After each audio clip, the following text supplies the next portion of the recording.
of time, so I'd hate to get started too late. I'm starting the recording. Good morning, everyone. Welcome to the session with David Radcliff, Director of New Community Project. David, take it from here. Well, it's really nice seeing everyone. I'm David, yes, and want to say thanks to Mary Kay for extending the invitation for me to be part of your district conference out there. Also to Juliana for hosting our little event here, for Nohemi for our translation, and to the rest of you for joining us. It's great to have everybody in the circle today, this morning. It's right about now that I'm typically spending a week in your part of the world, doing traveling and talking in schools and churches and stuff. So I'm kind of missing California right now. So nice to have this virtual option. Better than nothing, that's for sure. Blessed be the tie that binds. I believe that's your district conference motto or a heading or whatever. There's another word for it. I'm not coming up. Theme. And boy, do we need some ties that bind us, huh? In the church, in the community, in the nation, in the world.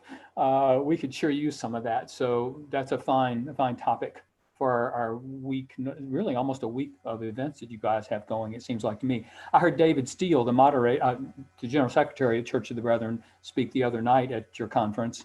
And he was talking about one of the things came up was the compelling vision statement.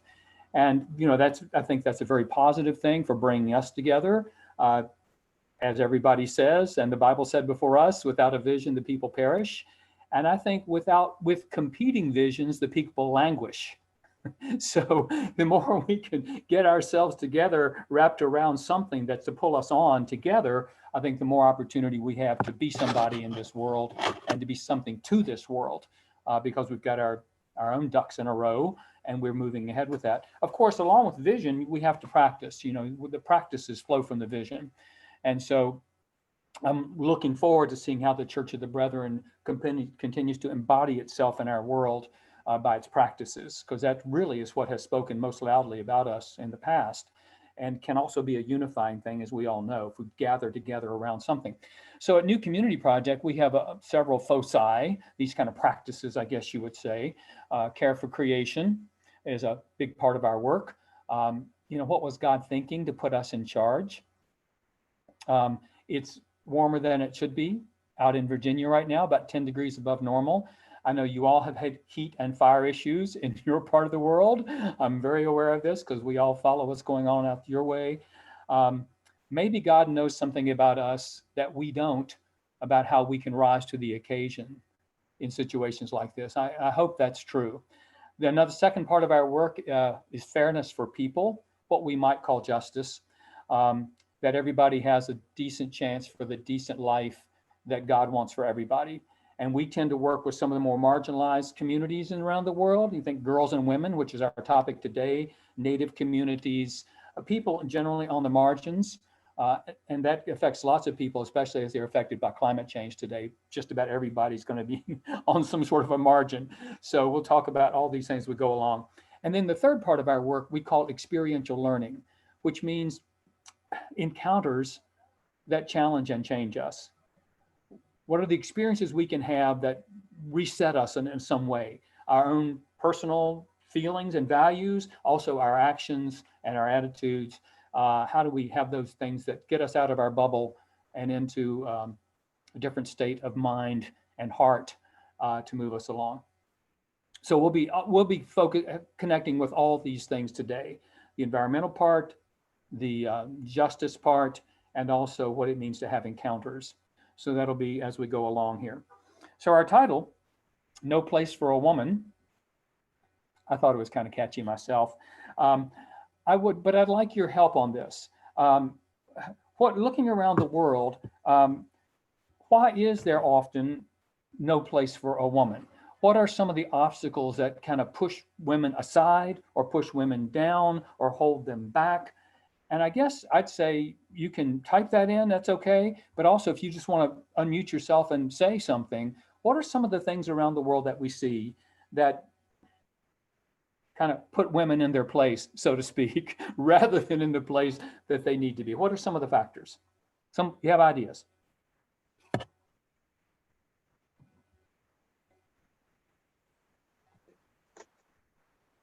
Men.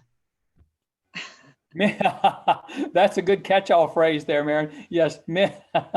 I've never had anybody say that in a session quite so directly, but that's very good.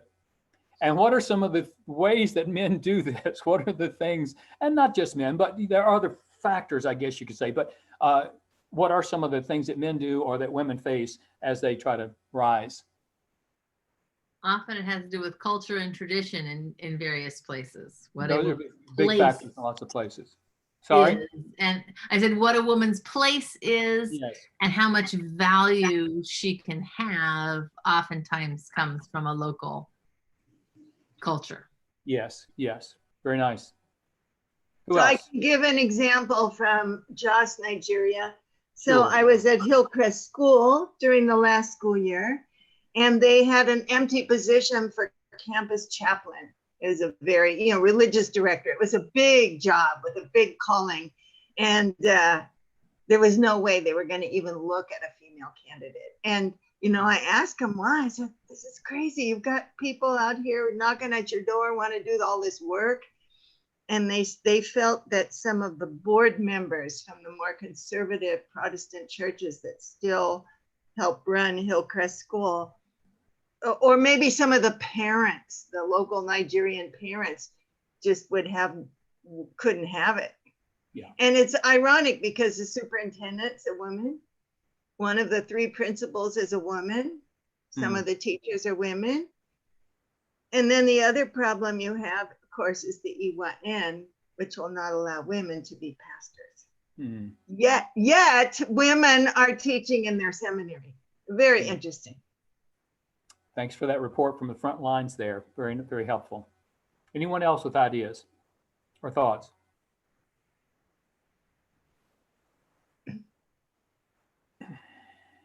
We've encapsulated a bunch of them there. Gender, religion, culture, these are all factors, of course. And we'll kind of be talking about that as we go along. Now, Jesus, on the other hand, I would like to say on the other hand, I don't know if everybody would agree with me on this, he seemed to take up the cause of women. And I'm wondering if you can give me some examples of that. What are some situations where Jesus was active in giving women a place that they maybe didn't have in his culture and his time? Can you think of some examples of that from the New Testament?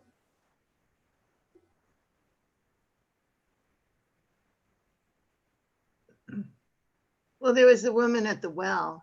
There was the woman at the well. He gave he went there at that time of day knowing she might come there because that's when the others didn't go there. And that was the time when she could get away with it. And he gave her his full attention. And the disciples, as we remember, when they came back from their lunch run, marveled that he was talking to a woman. Yeah. So there, the woman at the well is a great instance of that. Any place else you can think of where Jesus stood by women in a way that others didn't? I'm thinking of the woman, quote, caught in adultery, and how he took a moment and wrote on the ground for a second to gather his own thoughts and to let the dust settle, and then stood by her in a way that was fairly remarkable for the time.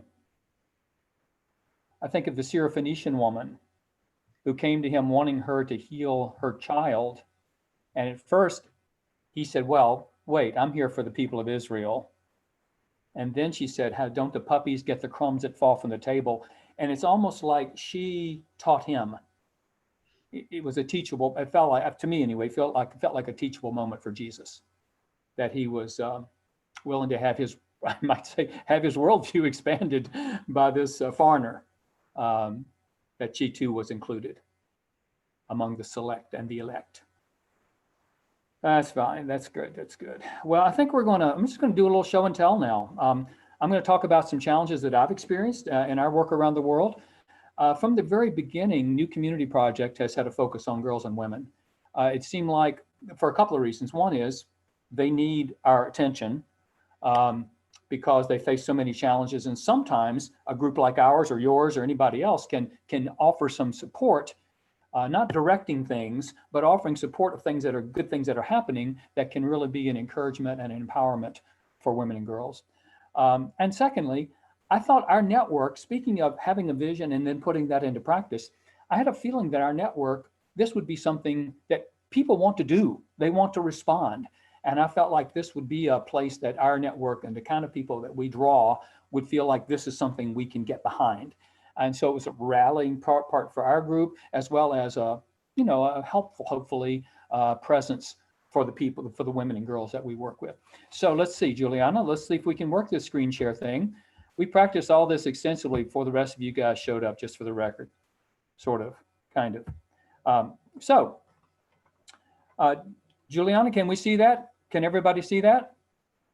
Are we seeing the mountain? Yes, we are. We're on the right track. Amazing. We're on the right track. So we're starting off in Nepal. This is one of our principal relationship areas in Nepal, in South Asia. We do a trek, overnight trek, where we get a view of these mountains, the Annapurna range, while we're there. So we try to experience God's creation as well as the social, political, and human kind of interest kinds of things.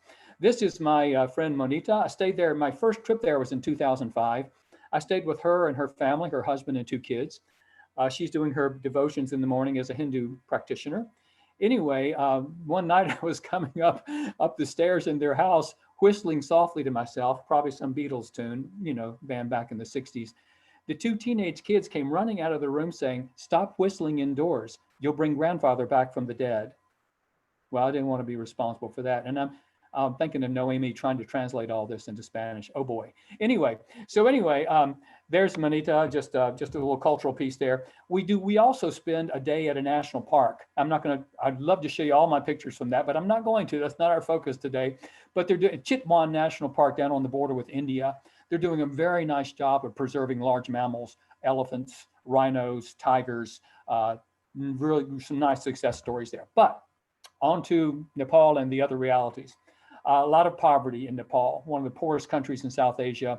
A lot of malnutrition. About 40% of the kids are stunted in their growth.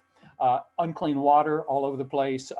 45,000 or so people die every year from not having clean water. And then child labor. I mean, we just see all this stuff. We're with people, if you and I are just walking through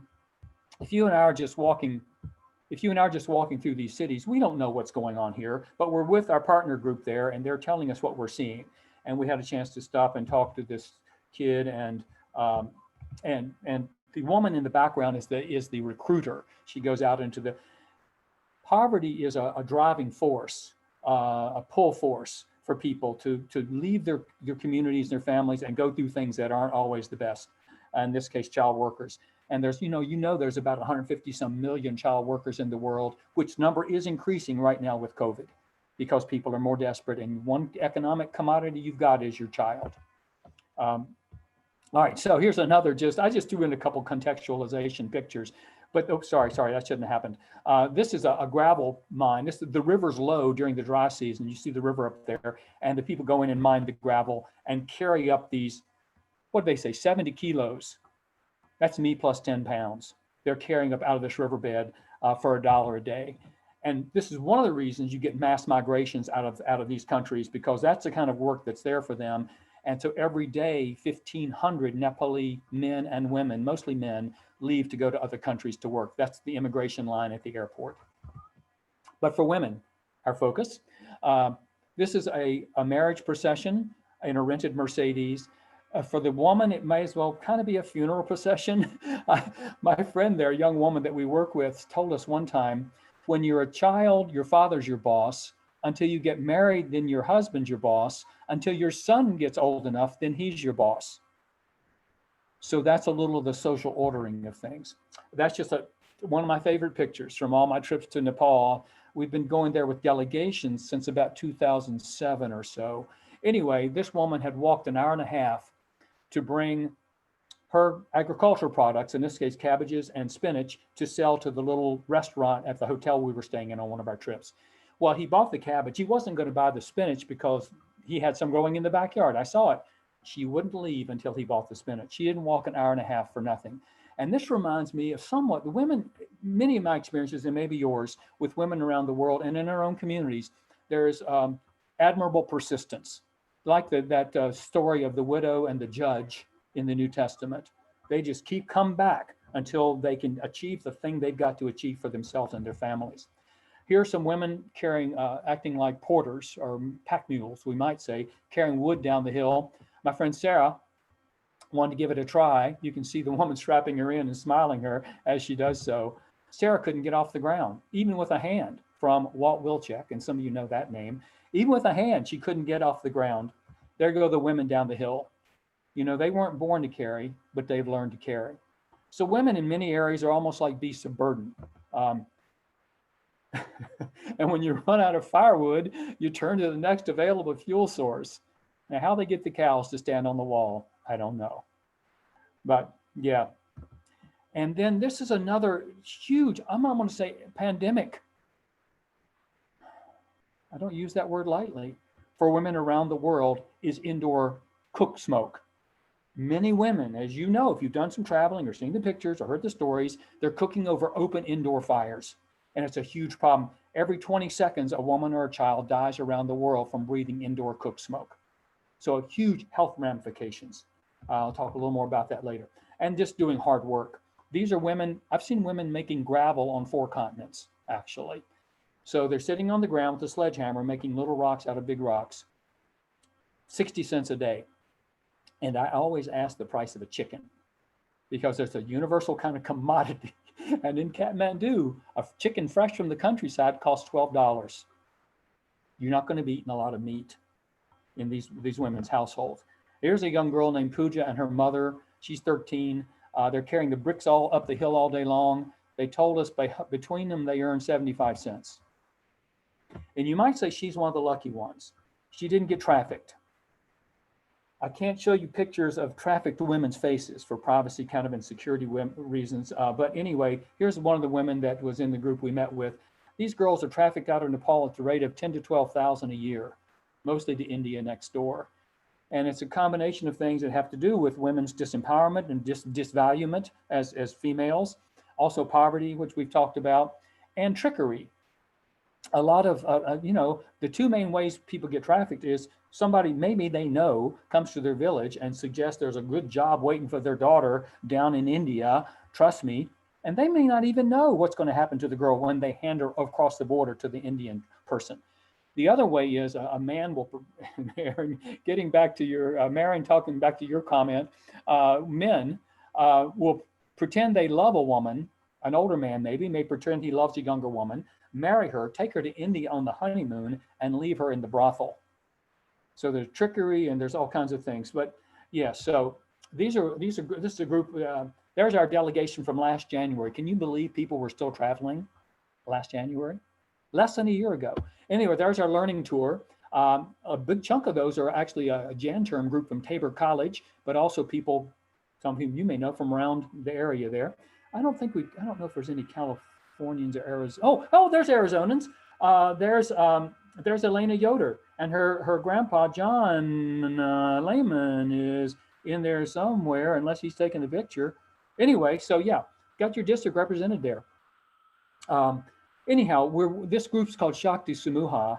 It was formed by women who had been trafficked as young girls. This is like 20 years ago, 25 years ago it was formed. And when they came back to Nepal, having been rescued, nobody knew what to do with them. And so they started the organization to help recuperate young women when they come back. There's our delegation from 2 years ago. Oh, the woman 2 trips ago, we go every other year to Nepal. The woman second from the right with the blue top on, Claudia Gonzalez from University of Laverne. Yeah, she heard about us and went along with us on our trip. Anyway, here's some of the young women who've been trafficked in the foreground. Again, not showing you their faces, but these are shelters that our partner has, and they teach the girls skills, they give them friends, and they give them counseling, all this other stuff to help them get their lives back together.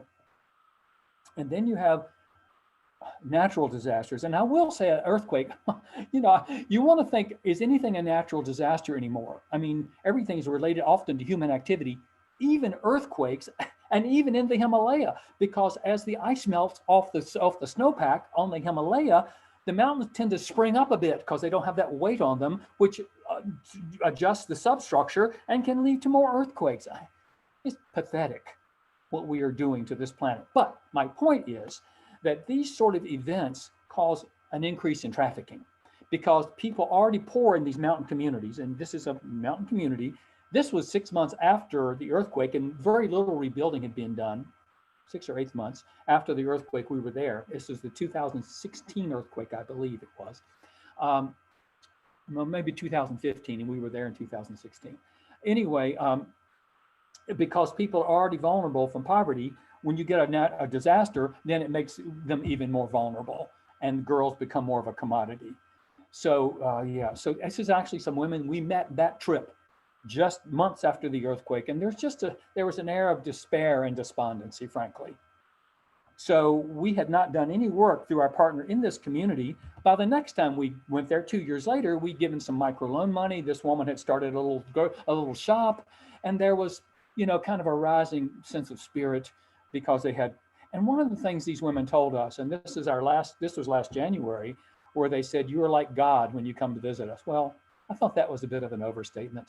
But anyway, there's a genuine appreciation. And one of the things they told us was that, before, these are women who had been trafficked as young girls from these mountain communities to India or someplace else, had come back, and yet they were stigmatized by their history. And of course, they had very little, I would say no responsibility for what happened to them when they were trafficked. It was trickery, some were drugged and taken, all these things, but still they're blamed for it.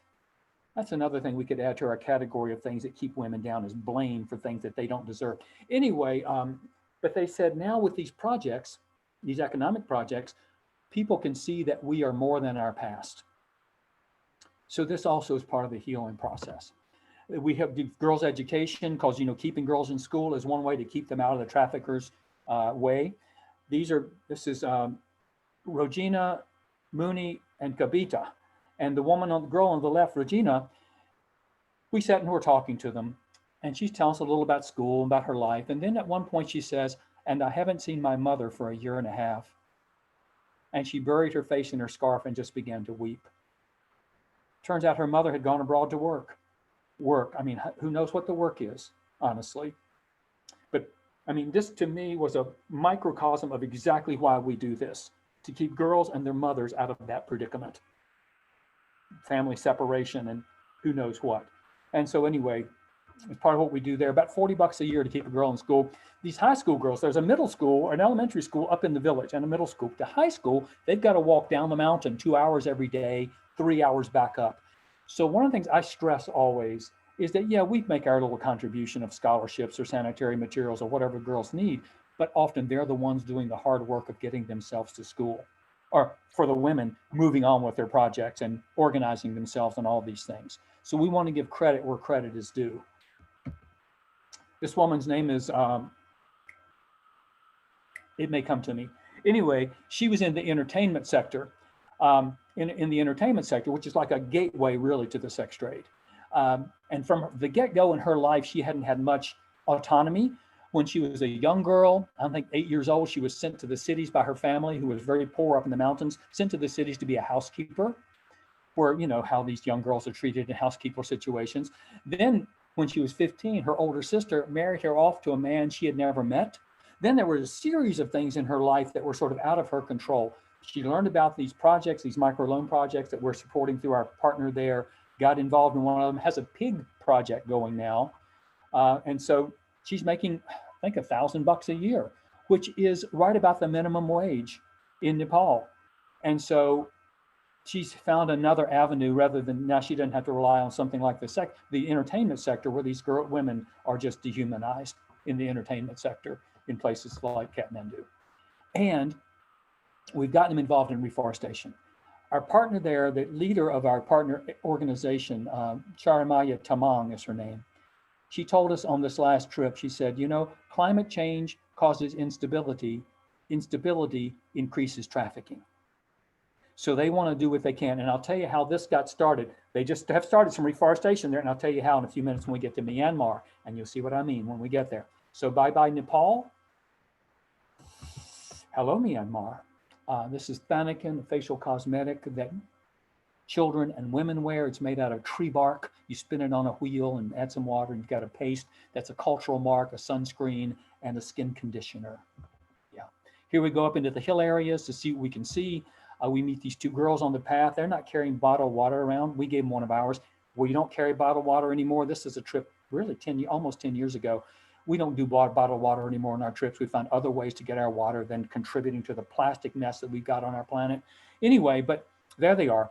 They're going to, you could probably guess, going to get wood. I said, how often do you do this? They said, every day. I said, how far do you go? They said 2 hours. And they walk fast. That's probably 7 or 8 miles to get the wood. I said, did you go to school? They said a little. We didn't learn much. The issues here are, school sometimes in many of these communities is more rote memorization, so you don't really learn a huge amount. But the other thing is, girls are taken out of school at an early age to do jobs like this. So household chores is another barrier that young women face around the world. And there they go, bottom left. You can see the deforestation from crop production and wood gathering. And so our response to that is Jimmy. Jimmy's on. He's our reforestation guy. He's our trekking guide. That's how we met him, but he's got a passion for reforestation. And this is what you want to work, who you want to work with as a small nonprofit like us. You want to find people who've got the vision, who've got the heart, and who not in it for themselves, and they want to do something about it. And by the way, there's Walt Wilczek on the person beside Jimmy on the left. Beside him, the young woman with the longer brown hair there with the blue top on, that's Annie from Claremont High School. So I met her at Claremont and she joined us on one of our learning tours. Anyway, and some other people that you know, maybe if I told you their names. Anyway, there's Jimmy, our guy, planting trees. Another issue in this part of the world, and many parts of the world, is I would call them trail order brides. China had the one-child policy. Of course, everybody wanted a boy. And now you've got these, what they call barren branches, young men who there's not any women around to marry, and so they can't have children. They're barren branches. So they send down to Myanmar, promise a girl a great job, money they can send home. They go up to China, show them pictures on the, sell videos on the cell phone, take them up there, they cross the border, they meet their new Chinese husband. And then they're trapped in that situation. A lot of these women, they're in destabilized border areas because of conflict that's been going on in Myanmar, but also just, again, the devaluation of women and the poverty facing their families. So we try to keep girls in school. Jimmy, whose picture I showed you, and his wife, who's a former teacher, have like a dormitory in the basement of their house where these girls all have their own little nook that they can have their bed and their clothes. And these girls, so the girl, all right, this girl, I've got the inset. Just above her is her, like 4 years before this picture was taken. So the girl with the short hair and the blue trimmed white blouse is this girl in the inset down here, who's Ong Ma. And now we've got her, she's going to college with our support. And she said, you see the little girl sitting, looking at her. One of the things she told us was, I'm trying to be an example for the other young women for what they can achieve. And so the ripple effects of these good things that we can do in the world, moving on to she wants to share the joy, you might say, and the vision for these other young girls. And so there's the group of girls getting scholarships. Further up in the hill area, this is the dry zone of Myanmar. It's even drier now because of climate change. You see there's the reservoir, what's left of it. You see the markers on the stanchion there, how the water level, it's down below the lowest level. And so women in these communities, one of their prime economic opportunities is growing bamboo. And you can see all the stuff made out of bamboo. The floor mat, the walls of the house, they make products and things to sell out of bamboo. It's too hot and dry now to grow bamboo. So that's a number of repercussions. One is every winter, most of the adults migrate to China, the country next door, spend a week walking to get there, spend a month or two working up there cutting sugarcane. I can only imagine how the Chinese treat immigrant sugarcane workers and what kind of pay they get. But I call it the economics of desperation, where you're doing what you've got to do to provide for your family. So anyway, that's part of what they have to do. And they said, this one village told us they've lost 100 of their girls to the cities. This rural kind of hill area, these girls, there's no future for them there. Now that the economy's in disarray, in this case, because of climate change, and 100 of them have migrated to the cities. And then the third factor is environmental. Around the world, and you've seen this too if you've done some traveling or heard these stories, but charcoal production. If you don't have a way to make money for your family, to grow your own food or to have income to buy food, you've got to do something. And so one thing that you can take advantage of are forests. And there you can see the deforestation for charcoal production. You see that in the Americas, you see that in Africa, you see it in Asia, lots of places. So we had, we visited with the women and we told them that we only really work with women's groups as an organization. And our partner groups there with us, they're doing all the translating and, everything. Well, before we had gotten out of cell phone range, they had organized a women's group. You crack the door, women walk through. That's what I want to say about this. This woman was very dynamic. This woman standing back, a very dynamic person. Anyway, down we go to the Delta in Myanmar. Yeah, there's Catherine Beige. Right there. Some of you know the Beige is. There she is with that little hat on up beside the guy with the hair that's going crazy. Yeah, so there we go. Down to the Delta of Myanmar, just throw a plastic picture in. It's going to be our undoing, which really would be our just desserts. If we're done in by trash, that would be fair. But we're taking down so much other stuff with us, it doesn't deserve it. That's what, including in the oceans. Enough on that. We've been going to these villages. My first visit down in this area, golly Ned, was 15 years ago. And we've been doing work there for the last 10 years, supporting projects. And our partners had never really thought about working with women. Our partner, the Myanmar Baptist Convention, they'd worked a lot with agricultural projects and with men and whatever. He'd never thought about women as a subset that could be an untapped resource. I just want to put it that way. And I don't mean it as crassly as that sounds, but an untapped resource for getting things going in communities and for enhancing community life economically as well as otherwise. But we've been working there for 10 years. They thought it was a great idea. I told them some stuff we've done in other parts of the world, and they bit, and they've been doing it now. And so when you go to these communities, you're greeted like this. They're out on the dock waiting for you. They treat you like family, really. One of the challenges down this area has been girls' education. To get to school, you get elementary school in the village, but you've got to go to middle school or high school upriver, and you have to take the boat bus. It costs $6 a month. People can't afford $6 a month to take their daughters up to school, to get their daughters up to school. So, and then that leads to the household servant jobs that these girls have. They lead to the sweatshops, which I'll talk a little more about. And yes, in fact, I've got it right here. This is Ponghi Kar on the right, on the left, and Shui Zin on the right. Ponghi, we met these women. This was May before last, our last time to Myanmar, the most recent, I should say. Anyway, I'd been wanting to meet sweatshop workers. Because I know they have garment factory there. It's a big part of the Burmese economy. Myanmar, Burma, same names. Anyway, and they do export to places like the United States. Finally, our hosts were able to line up meetings. And the woman on the left, she went to work for a Chinese garment factory, $1 a day. The woman on the right started off as a household servant, $40 a month, working 5 in the morning till 11 at night, sometimes treated like a slave, she said. And so these are the things that await these women, young women from the Delta. These women are both from the Delta. If there's not opportunity for them there, education, economic opportunity, whatever. So what we're doing, we work with the women in these communities, just microloans. And you all kind of know what that is. You give a pool of money to a group of women in a community. They divide it up among themselves, pay it back to the group, gets loaned out to themselves or to others, and they start small businesses. So you can see here, there's the shops, the fish operation, the pig project, the women, this women on the bottom left. It's, what's it called? Beetle leaf. It's called beetle leaf. And so what you do is you get these leaves and you put some tobacco in there, a nut of some kind, and I forget what else, another spice of some kind, and you put it between your cheek and gum. Yeah. And so probably a mild stimulant of some kind. Anyway, but they are making, I did the math. I said, how much you invested in this, how many hours you spend, what are all the kinds of stuff. They're making $1.25 an hour for their labor, $1.25 an hour. In the sweatshops, $1 a day. Now, so just to me, just the bells were going off, and they can keep their daughters in school. They said we can keep, the phrase was, our daughters no longer have to migrate. which means to go to the cities. We can keep them in school. There's a mother and daughter. They also told us it has brought social healing. They said these projects have brought social healing.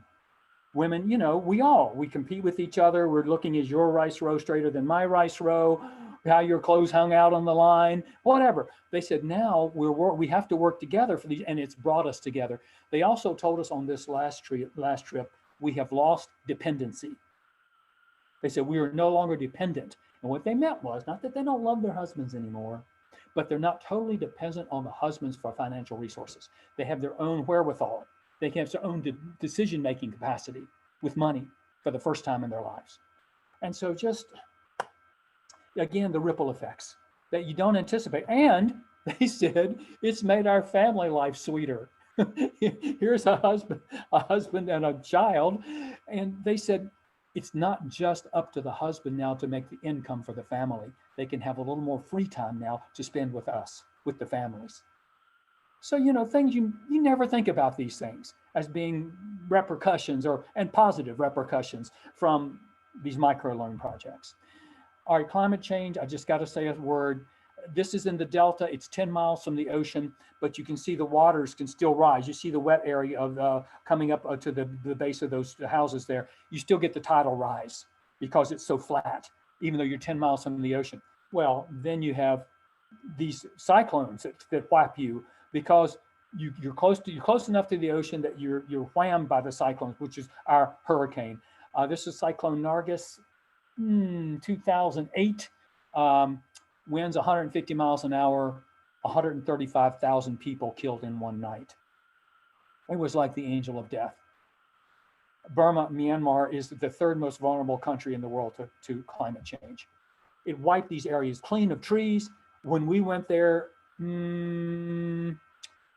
16 months, I think, after the cyclone, this was the hottest, driest place I've ever been, but the storm surge was 12 feet and it just wiped them clean of trees.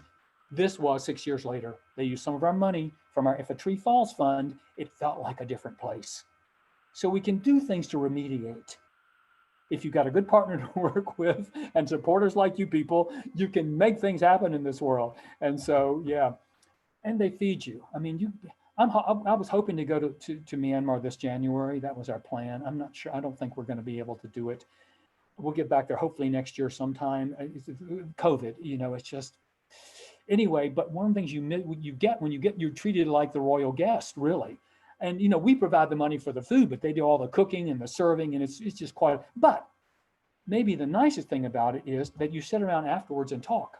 And here we are now. Okay, back to Nepal. You remember I showed you the tree planting in Nepal, which just started there. The woman sitting second from the left, and by the way, the man on the left is Tenmong Cho. I've known him since 2005, my first trip there. He died last fall about this time from lung cancer. So I just want to put that out there in respect. It just still makes me want to cry. I love this guy so much, and he's done so much for working with these women's groups. And he's got a colleague that we'll be working with now, but Tenmong had a certain dynamism, and you know how this goes. Anyway, the woman beside him, that's Sarala Lama from Nepal. She works with our partner group in Nepal. And a month before we went to Myanmar this time, I said, Sarala, you should come with us. She said, okay, which means I've got to get her there. So I did a Facebook campaign. I raised the money for her airfare and her travel expenses.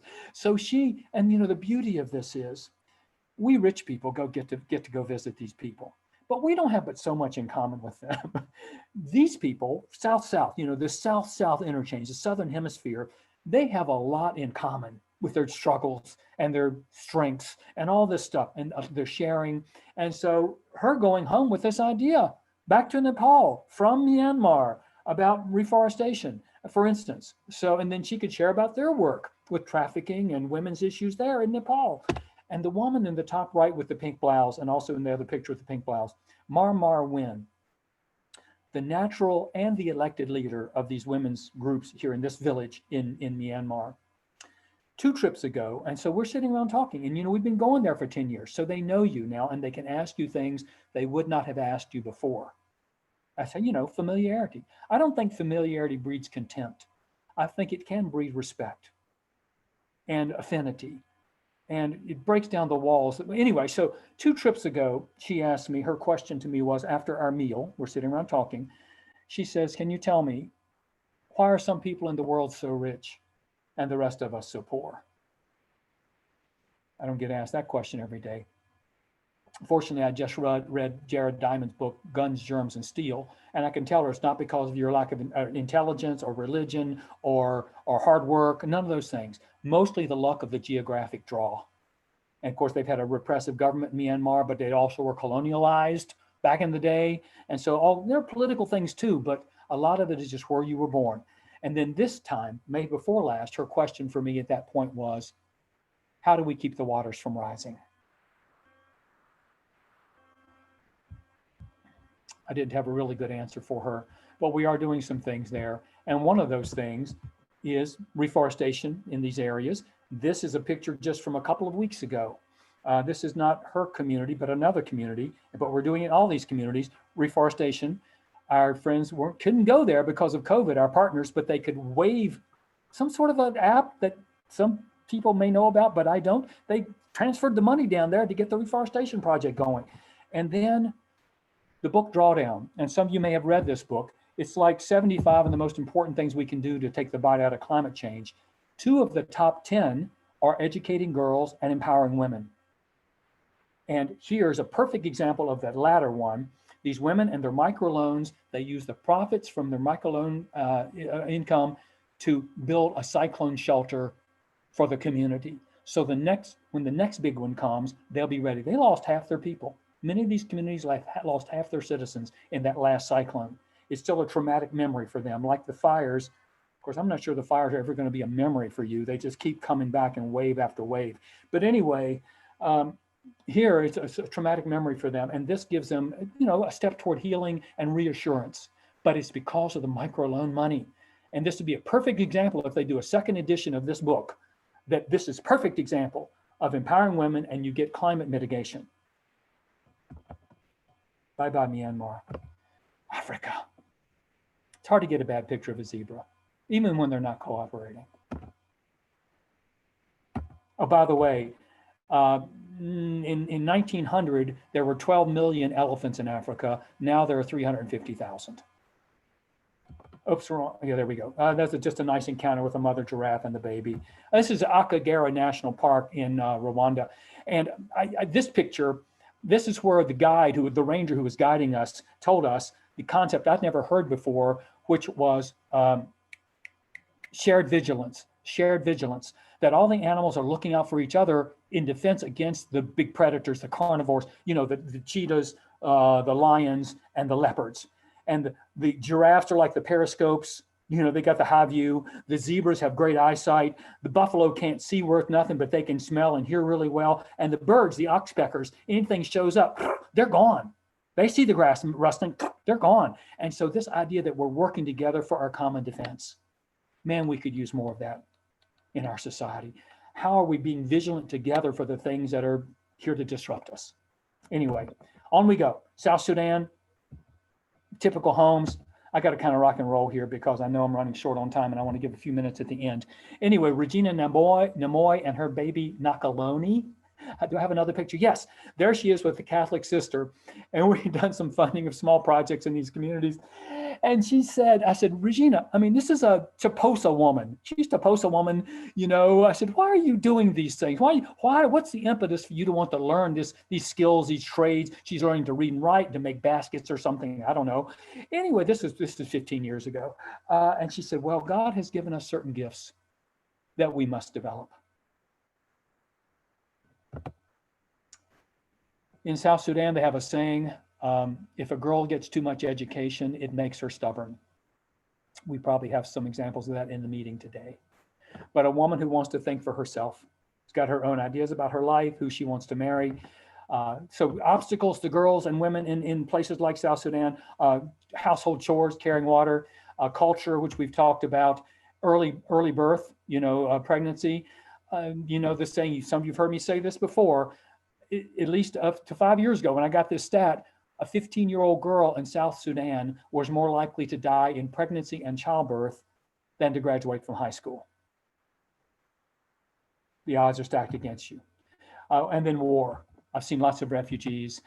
These are refugee women. We're in a group meeting with 100 women in an internally displaced persons camp, not a refugee camp. This is inside Sudan. Anyway, internally displaced people. They're ticking off the things they need, the things they could use. And, we don't really do refugee work, but when you're in a group with people like this and women, what else are you going to do? So we raised $1,000 and sent it. So she's ticking off the things they need. And then this woman, this elderly woman, stood up and said, add to the list husbands.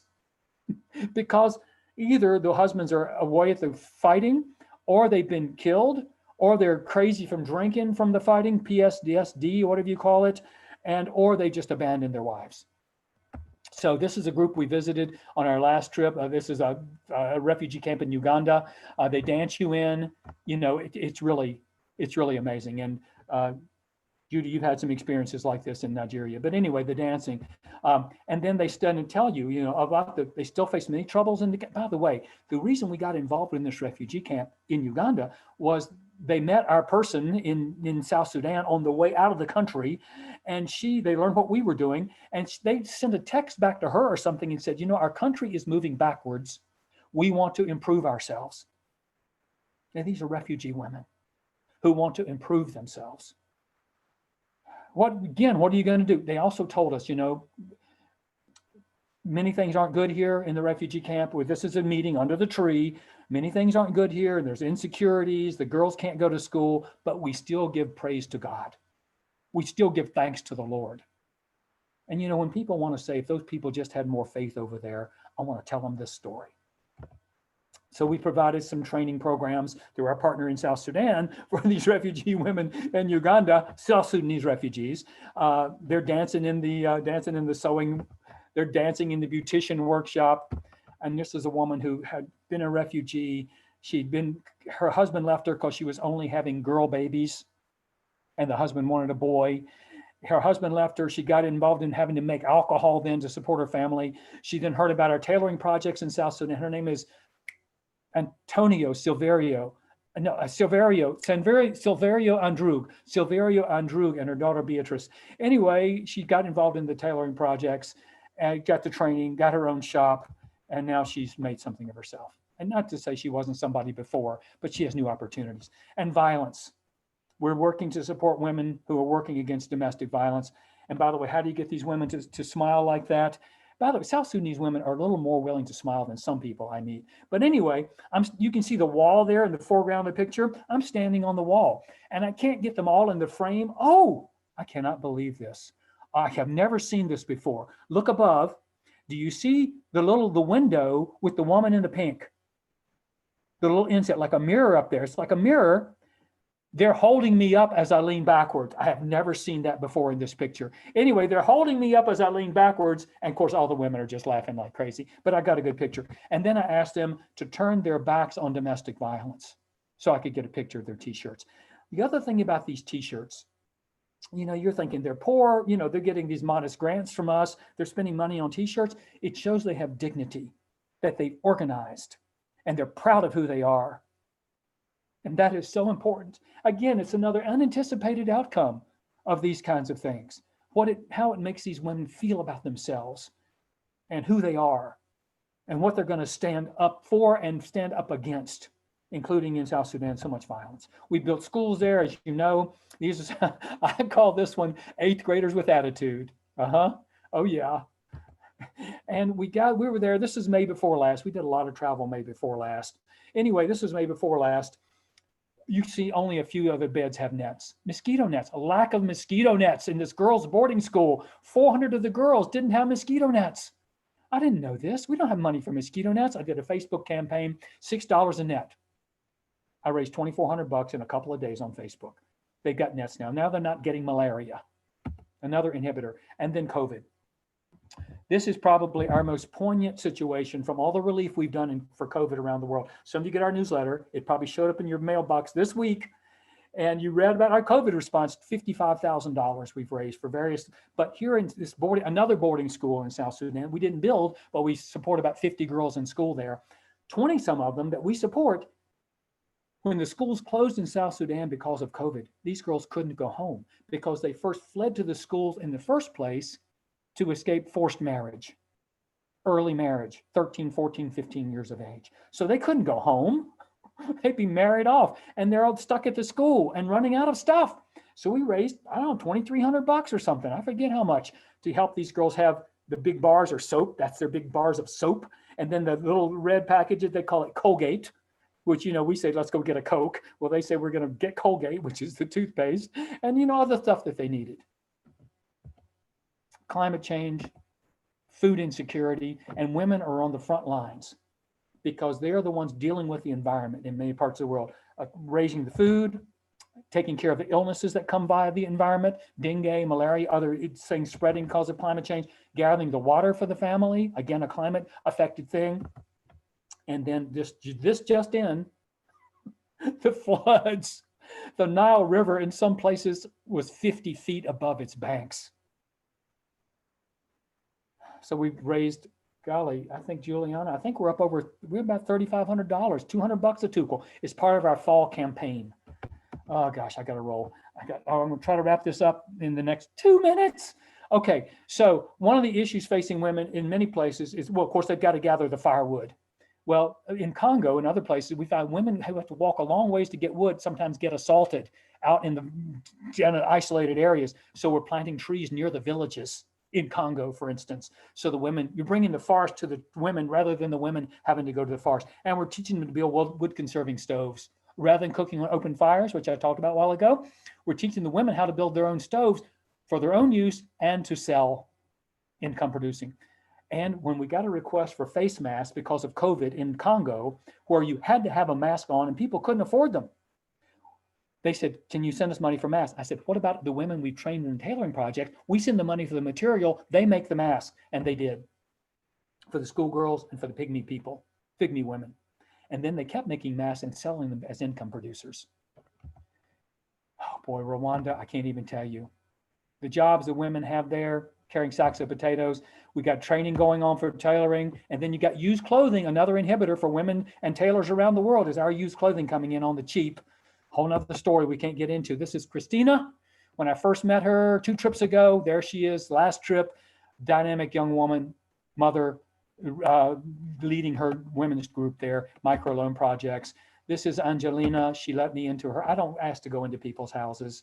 I don't want to be voyeuristic, but she invited me in. That's one way. That's the other way. And then, oh, thankfully, we're getting to the last pictures here. These are women in Zambia. We were going through Zambia for a day on the way to Malawi. We met these women who were carrying water at a sustainable living site that we were there visiting. Before we could leave that site, we were only there for an hour or something. They said, can we talk to you? I said, well, sure. They said, we're getting literacy training. The 2 women on the right are teaching these women to read and write.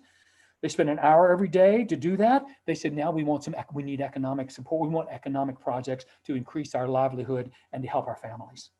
We don't have money for Zambia. No, it's not.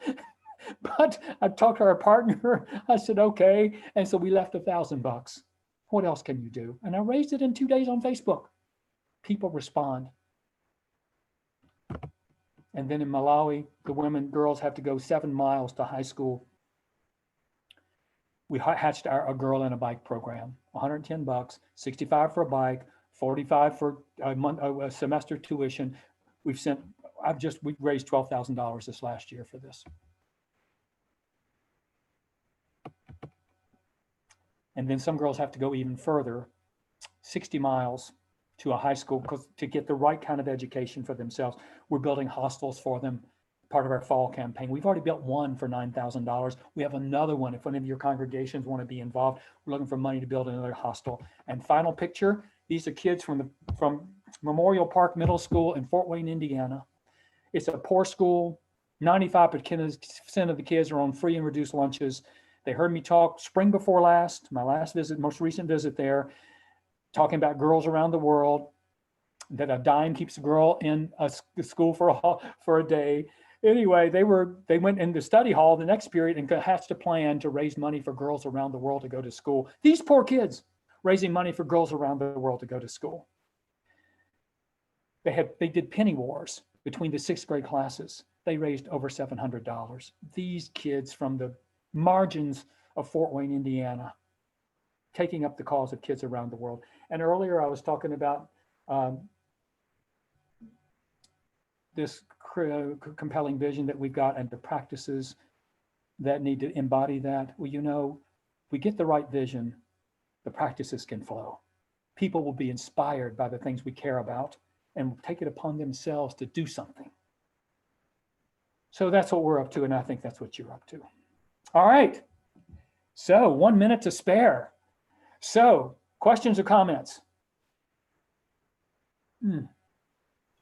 Yeah, I wanted to just mention the female circumcision as, Yes. as one of the health issues that leads to this, you know, the early death that you mentioned. I just wanted to know what you did for water. If you didn't use bottled water, how did you purify? Well, we find ways.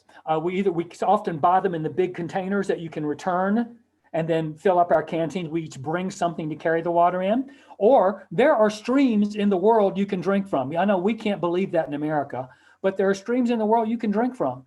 And we will often fill our bottles from a spring or a stream that our partners there say is viable. And there's also local water filtration systems where they use an earthen jar and they filter out the water, and we can use that. So those are some of the approaches that we're using. We're trying to be ecotourists. I mean, the fact that you're going there in an airplane is sort of an oxymoron with ecotourism, but I feel like if we change people's lives, it's worth the carbon. Our lives, and we may be doing some positive things for other people's lives in the world, but particularly for us, if we give ourselves a new outlook on life in this experience and it changes the way we live back here, we can mitigate our own carbon footprint for traveling to places like this. I want to thank you for bringing us all this information. Of course, it's my pleasure. Thumbs up, everybody. Yeah. Anyone else, question or comment before Juliana cuts us off here? We're right at 12 o'clock, but I bet we got a minute. Anybody else, question or comment? In Nigeria, there's so much of the, you know, the women's choirs and stuff are the big, you know, gatherers of people. But when, I'm sorry, my mind went somewhere else. And government-wise, I'm thinking about, you know, when they have all these wonderful things and they're still in a repressive type of thing. Nigeria, especially, is big on storytelling, gathering people and having stories and having kind of an education the men need to know, and just that acceptance of who we are and who. As a community, not just women, but as a community, who are we and how do we fit in? And I wondered about education or, yeah, that kind of thing. If there's something that's a little broader than just the women. Do you mean educating the community on some of these things that we're talking about? Is that what you mean? Because then they still have to fit in day by day. Yes, you're right. I have found that when women start making money, they're fairly quickly accepted by their husbands. That's been part of our experience. I mean, as crass as that is, one woman in Rwanda said, our husbands used to consider us worthless because we brought nothing to the table economically.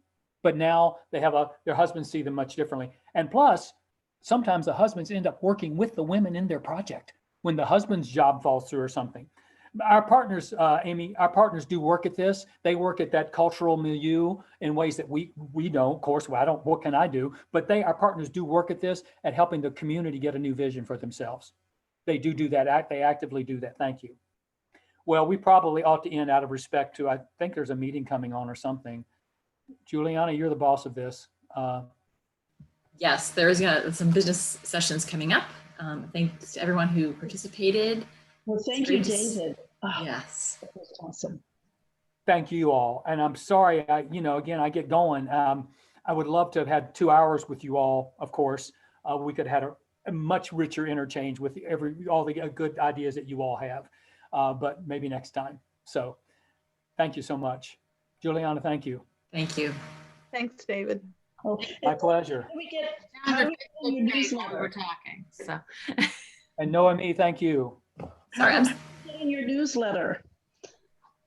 Say it again. How do we get on your newsletter? You could, Juliana, how can we do this? If you want to, I will send you an email and you can, I can get your address. I work for New Community Project as well as the Pacific Southwest District. So Okay. I'll reach out to you and get that information. Okay. Thank you so much. We also have a great website, and go to newcommunityproject.org, and there's a sign-up sheet at the bottom of that homepage. That's true. Yep. Muchas gracias a todo. Got a little Spanish in at the end. Thank you. Que Dios te bendiga.